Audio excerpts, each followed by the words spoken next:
윤주아입니다. 저는 K6치를 살아서 시기와 발달 시리즈를 소개하고 있습니다. 앞선 에피소드까지는 우리가 먹는 음식이 우리의 건강에 미치는 영향의 중요성에 대해 소개했습니다. 특히 발달장애 아이들은 식단의 영향을 더 많이 받습니다. 지난 에피소드에서는 ADHD와 자폐증이 있는 아이들이 음식에 대해 부작용과 과민증을 보이는 경우가 많다는 것을 알려드렸습니다. 그 아이 중 일부는 밀, 콩, 우유에 들어있는 당을 분해하는 소화 요소가 없을 수도 있습니다. 그렇기 때문에 이러한 음식을 먹는 것은 그들의 행동과 학습 능력에 직접적인 영향을 미칩니다. 그러나 사실은 장애 아이들만이 아니라 모든 아이가 더 건강하게 먹는 법을 익혀야 합니다. 많은 면에서 우리가 먹는 것이 우리를 결정합니다. 우리가 몸에 무엇을 집어넣느냐가 우리가 얼마나 명료하게 생각할 수 있는지, 얼마나 잘 집중할 수 있는지, 그리고 얼마나 많은 에너지를 사용할 수 있는지를 결정합니다. 음식에 대한 기본적인 진실 중 하나는 음식의 양보다는 질이 더 중요하다는 것입니다. 우리가 먹는 음식은 생활학적 반응과 호르몬 반응에 영향을 미칩니다.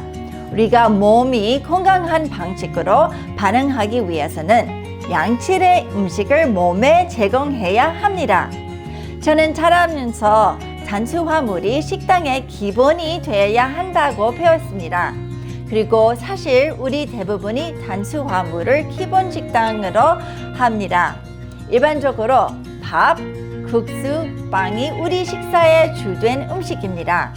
전통적인 식품 피라미드는 탄수화물, 다음으로 야채와 과일, 다음으로 유제품, 마지막으로 고기와 지방이라고 가르칩니다.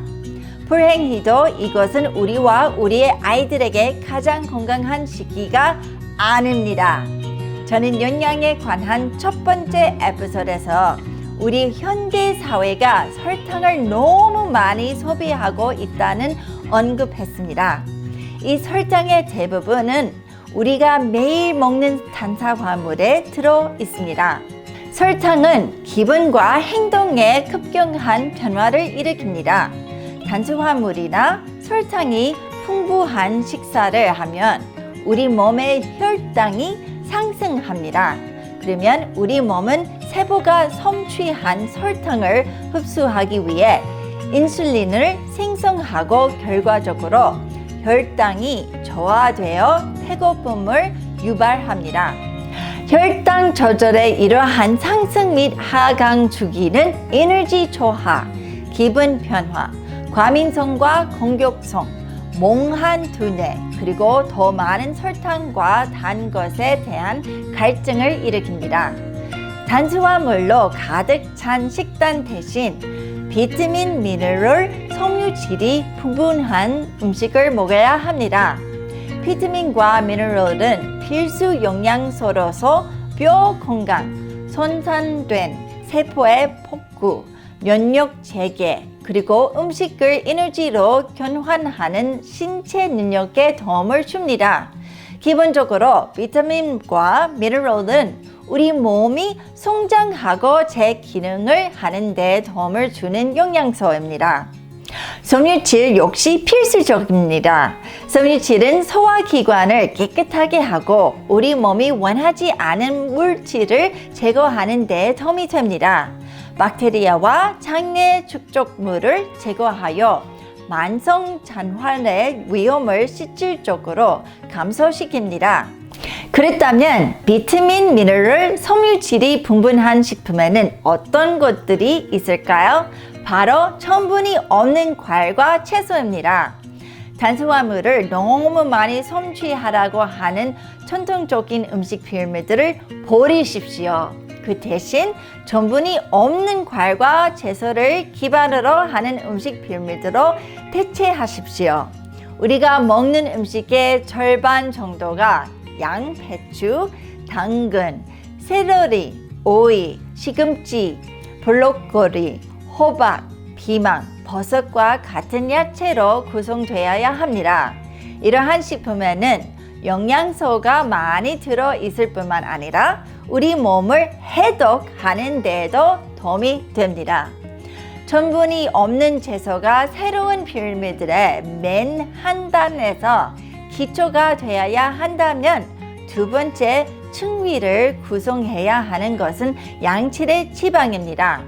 뇌의 60% 정도가 지방이라는 사실을 알고 계셨나요? 양질의 지방을 섭취하는 것은 자녀의 신경계가 수초로 덮이게 하는 데 필수적입니다. 수초는 신경 반응을 더 빠르고 효율적으로 만듭니다. 또한 지방은 우리 몸이 음식에서 우리 몸에 필수적인 지용성 비타민을 흡수하는 데 도움이 됩니다. 양질의 지방은 주로 동물이 아닌 식물에서 나옵니다. 그러나 인공적인 식물성 기름은 멀리 하십시오. 인공적인 식물성 기름에는 자녀의 건강에 해로운 수소 첨가우유가 포함되어 있습니다.